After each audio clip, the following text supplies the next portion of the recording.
Sila, parang JD din, pero iba ito. Okay. Siyempre new gen, ito new gen. Napanood ko kayo trailer nito sa Facebook. Diba?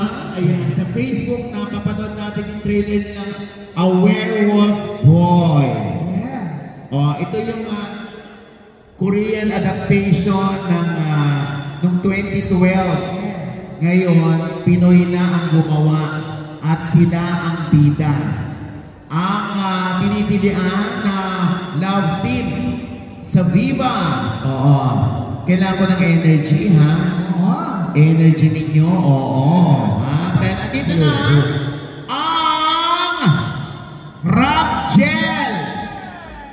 Sina Robin Angeles at Angela Muji.